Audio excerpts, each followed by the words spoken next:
नमस्कार मित्रमैत्रिणींनो, आज आपण बघणार आहोत वृषभ राशीबद्दल काही विशेष माहिती. 2026 हे वर्ष या राशीसाठी नातेसंबंधाच्या दृष्टीने अत्यंत निर्णायक ठरणार आहे. अनेक वर्षात मनात साचलेली वेदना, मनस्ताप, गैरसमज, एकतर्फी जबाबदारी आणि न बोललेले सत्य आता पृष्ठभागावरील हे वर्ष तुमच्यासाठी भावनिक स्वच्छतेचे वर्ष आहे. काही नाती जी फक्त सवयींमुळे, समाजाच्या भीतीमुळे किंवा कर्तृत्व म्हणून टिकत आहेत, तीच आता स्वतःहून तुटण्याच्या दिशेने जातील. हे तुटणं विनाश नसून पूर्वजन्माची प्रक्रिया असेल. गृहस्थिती पाहता शनी, राहू आणि केतू यांच्या सूक्ष्म परिणाम तुमच्या सप्तम, अष्टम आणि द्वादश भावावर टाकतील. हे भाव विवाह, गुपित, वेदना, कर्मबंधन आणि मुक्तीशी संबंधित आहेत. त्यामुळे 2026 मध्ये नात्याचा खरा चेहरा उघड होईल. खालीलप्रमाणे कोणती नाती तुटू शकतात आणि कोणते नाते अधिक मजबूत होतील याचा सविस्तर आढावा घेऊयात. त्यातील 1 नंबर नातं आहे वैवाहिक नातं. पती पत्नी संबंध. 2026 मध्ये या राशीच्या सप्तम भावावर पडणारा सूक्ष्म ग्रह प्रभाव तुमच्या वैवाहिक नात्याचा पाया हलवू शकतो. ज्यांना त्यात वर्ष संवादाचा अभाव आहे, जिथे प्रेमापेक्षा जबाबदारी आणि समाजाची भीती जास्त आहे, त्या नात्यात अचानक तणाव वाढू शकतो.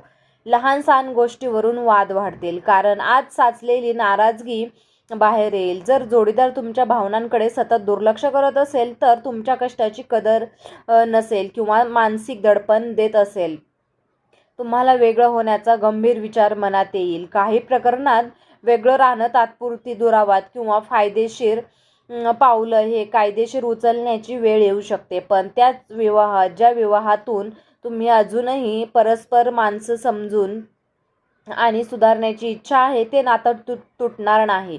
उलट या कठीण काळात संवाद वाढेल, गैरसमज दूर होतील आणि नातं नव्याने फुलेल. नंबर 2 आहे प्रेम संबंध म्हणजेच लव्ह रिलेशनशिप. प्रेमात प्रामाणिक असतात, पण अनेकदा समोरच्याच्या खोट्या आश्वासनांवर विश्वास ठेवतो.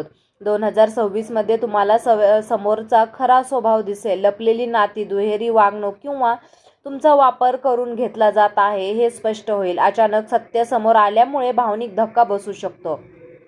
काही जणांसाठी हा ब्रेकअप अत्यंत वेदनादायक असेल, पण पुढे जाऊन तेच तुमच्यासाठी आशीर्वाद ठरेल. जिथे नातं पारदर्शक विश्वासावर आधारित आणि भविष्याचा स्पष्ट विचार करून चाललं आहे, ते आता प्रेम अधिक दृढ होईल. या विवाहाची शक्यता निर्माण होईल. नंबर 3 आहे मैत्रीचं नातं. खोल सत्य उघड होणार.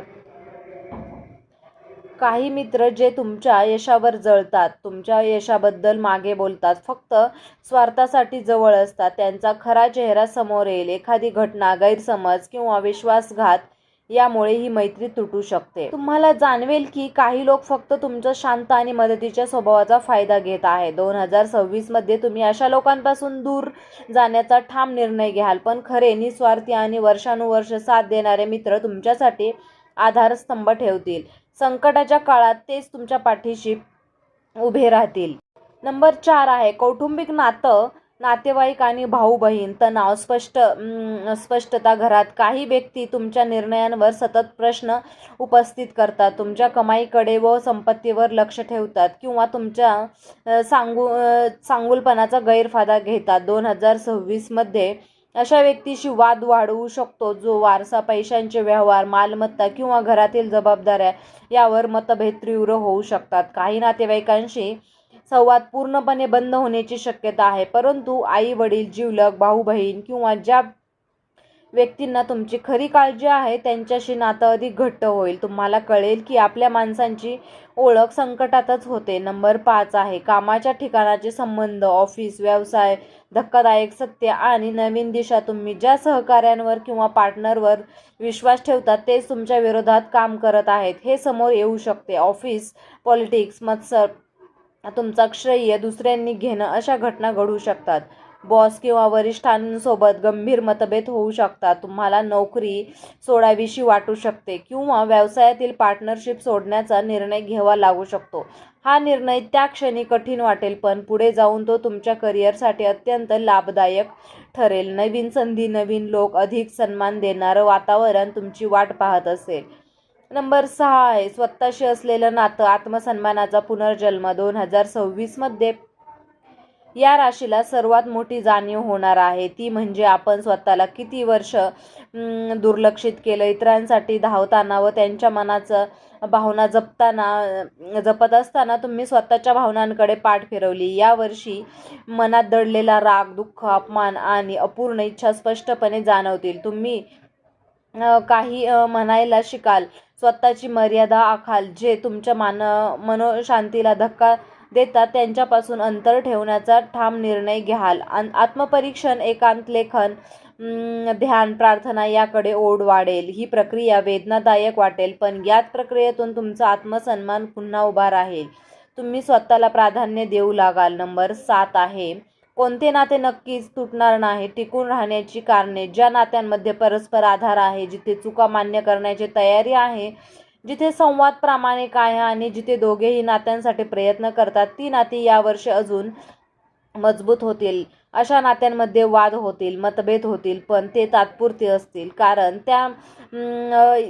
त्या नात्यांचा पाया विश्वास, समजुतीवर उभा आहे. तुम्हाला जाणवेल की लोक खरोखर तुमच्या आयुष्यात आशीर्वादासारखे आहेत. त्यांचे साथ या कठीण काळासाठी तुमच्यासाठी आधार बनेल. नंबर 8 आहे कोणती नाती नक्की तुटण्याच्या मार्गावर आहेत. स्पष्ट संकेत. जिथे तुम्हाला कायम गृहीत धरलं जातं, जिथे तुम्हाला भावनांची किंमत नाहीत, जिथे तुम्हाला दोष दिला जातो पण तुमचं ऐकलं जात नाही, अशी नाते 2026 मध्ये टिकणं कठीण आहे. जिथे खोटेपणा, स्वार्थ, मानसिक त्रास, अपमान किंवा सततची दुर्लक्ष आहे, जिथे तुम्ही स्वतःहून दूर जाण्याचा निर्णय घ्याल. तुम्हाला कळेल की हे नातं टिकण्यासाठी तुम्ही एकटेच प्रयत्न करत होतात.